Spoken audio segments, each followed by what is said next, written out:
Hey, it's Tory from Goody Beads, and today Candie Cooper is here. Hey Tory, hey everybody. Hey Candie, how are you doing today? Oh my gosh, so good. Any day that we get to make something is a good day. Oh, exactly. And today we have a super fun project that I'm really excited about. So these are cool, Tory. I know. I think they're so much fun. These are using the new to us, I guess, beading chain and slide clasps. And you know what I really love about them when I was looking at these is you've used some with gemstones, but you've also got a lot of mixed metal going on, which is one of my love languages. Yeah, I love mixing metal these days. Yes. And the fun thing about these too is that there's a couple different ways you can use them, which we're going to show you guys. But first I kind of want to talk about the chain itself, because there are two different thicknesses of the chain. That's your foundation. Yes. So there's, I believe this is a 1.2 and then the 0.7. So if you want to make something that's a little bit chunkier, if you're going to be using some of the brass beads or something that has a larger hole, I love the look of the 1.2. But if you're going to use gemstones or Swarovski crystals or something that has a slightly smaller hole, then you definitely want to use the 0.7. All right. So you were eyeing the antique brass, so I'm going to hand you that one. Yes. And I am going to use the smaller one, and we're both just going to throw some beads on them, and then we're going to show you the two different ways that you can end the clasp on these. Yeah, because this chain, I mean, if you've made jewelry for any length of time, we've all seen this chain. It's like, what do we do with that? Exactly. Yeah. Okay. And then I'm not one to do a lot of measuring, so my measuring technique is I just know that it has to get over my wrist. Yes. And be able to go, around the largest part of your hand. So I kind of just measured that. Oh yeah, because on these bracelets you're gonna have that automatic. It's always closed. Yes, and they're bolero. adjustable. And the nice thing about these two is that if you're making them to sell, they will fit a range of wrist sizes, which is really nice Which too. is one of the reasons I don't make a lot of bracelets to sell, because it's like too much variance. Yep. So I just kind of like to, look at the largest part of my hand where I know it's going to be the hardest to get it over, and add a little bit of space there, and then I trim. Okay. And with the beading wire, it's better to use the memory wire cutters because it gives it a cleaner finish. You can use a regular cutters, but it tends to kind of leave a jagged edge. Yeah. Okay. Yeah, it's beading chain. Yep, beading chain. Amazing. Yep. Okay. And then I gave you my trash. That's just fine. I don't mind. Sorry. Take that scrap. And then we have these lovely strong brass beads, and that's kind of what I pulled for you today, was these kind of little silver spacer ones, and then these fun are those two African? brass ones. I believe they're Indian, actually. Yep. Really cool. Yeah, so we'll cut those open for you. You can go to town on that one. Yes, I need and I'm going to use some Swarovski crystals on mine, since I have the thinner chain. And Did you just take all the crystals, Tori? Oh, since you have thinner chain. Yeah, okay. I'm sorry. I'm sorry, it won't fit on your chain, Candie. Tori, I've had about 3 cups of coffee this morning, and I'm not holding back. You're like, I want the sparkle. And then the other nice thing is you can either fill the whole bracelet with beads, or if you want to, you can make it just kind of a front focal if you have the larger chain, and then you can use a crimp bead at the end and crimp the chain so that the beads then Could you use multiple crimps to sort of give some illusion at the front? Absolutely. That's a great idea. That would be fun. Yeah. Okay. So I'm just going to randomly string on, just to give you guys an idea of the stringing on these. I got to tell you, I've never done these before in my life, and I could see where these would be really popular with younger beaders and older beaders. And it's a pretty easy, although I can't see right now, but it's a pretty easy stringing, and it goes pretty fast. And it's a great project for beginner beaders, and really beaders of any level, because they're so versatile. When I was in California, like Venice Beach area, I felt like there were so many young hip boutiques that were selling things like this with like 5 gemstones on it. Absolutely. Because of all the symbolism and gemstones. Yeah, and things like you could that. definitely pick, your power stones. Yes, your power stones for sure. That would be fun. Absolutely. So I'm just going to throw a few more on here, because I would assume most of you watching will know how to string. I'm going to guess that's pretty basic. I always joke, this is like when you're watching a video. Sorry, I'm making you guys watch paint dry. Right? Yes. Like although I've heard dry. some people find it very soothing and almost meditative to watch other people bead. Who knew? Or and make something. Yeah. Yes, when I was in college, we used to turn on Bob Ross for that very reason. We just spaced out and watch him paint happy trees. Yes, it was great. Love it. Yes. So I just put these crimp connectors on at the end. Yes. I'm using a chain nose pliers, you guys. I got my little crimp cover. I said crimp connector, but crimp cover. Yep. And I'm just going to Pac-Man it right over the chain where I want my beads to stop. Yes. Right, Tori? Okay. So I'll just scooch that on. Give her a little crunch. You got to be kind of careful with those crimp covers because sometimes they can get away from you and they can. shift. So yes. You want to kind of take it easy.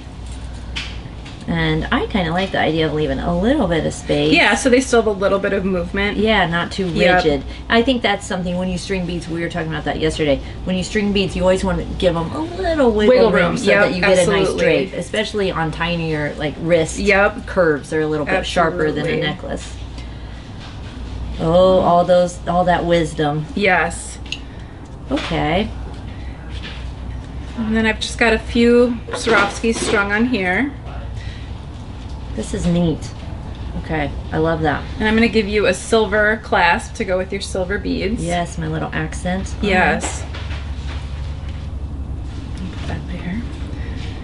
And then for you, you're going to put both ends through the same side. So like this one? Yes. Okay, so my clasp is going to just slide straight up and down both chains, just like that. And it's almost like an earring back or something. Kind of, yeah. Right? Yeah, it's a silicone that's inside that keeps it from sliding all around. It really holds it in place. You got any tips for getting both of these guys through here? I suggest doing them both at the same time when you go that way. Okay. And kind of reinforcing them against each other. Mm-hmm. Kind of twist and shimmy and all of that. Yep. Okay, perfect.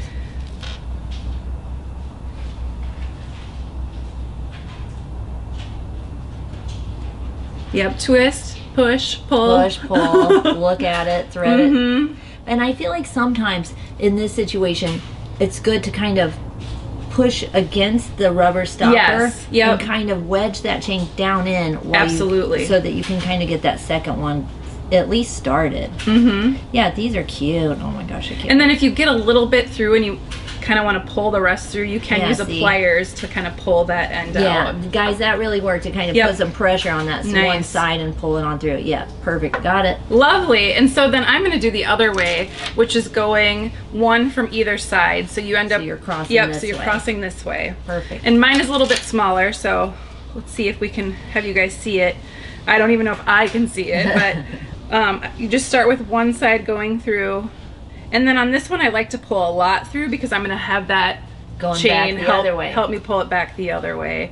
Yeah. And then again, that makes sense. Pushing it in. You know, sometimes it's hard when you're showing things through video because you're like, but if I was really making this, I'd hold it right up to my face. Exactly. Which is kind of the fun thing about these videos these days is this is real. Yes. This is really how you would, you know. Yes, and so you kind of get it through and then you can kind of push both cords. Let's see, move my finger, push both cords through. Love it.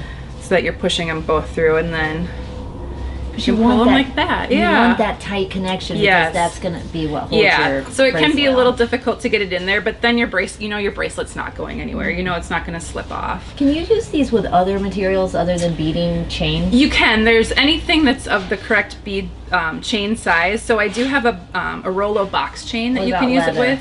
You can use it with leather too. Absolutely. Okay. Really cool, you guys. Yep. Because you have a ton of leather. Yes, and with the leather, I would maybe suggest even stiffening the ends, putting a little glue on it. Yeah.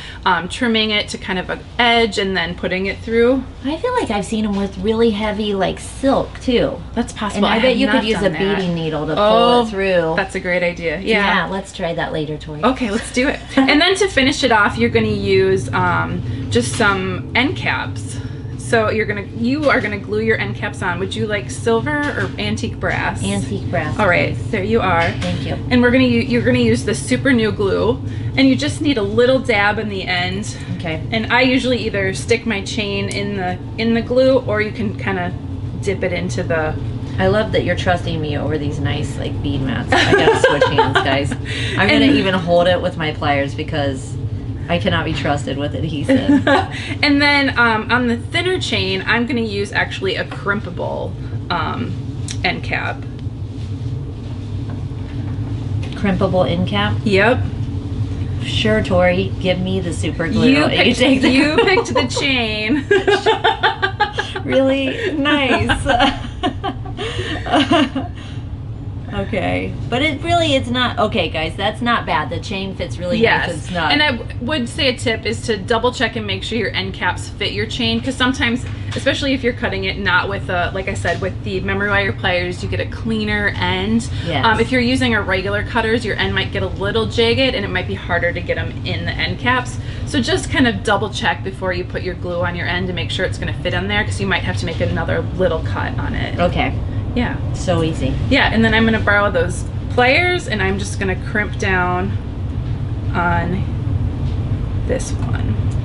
And just squeeze in the middle. And I like to squeeze on both sides to make sure I'm getting... Those end findings are great for leather too. I've used those on leather. Oh, they're fun.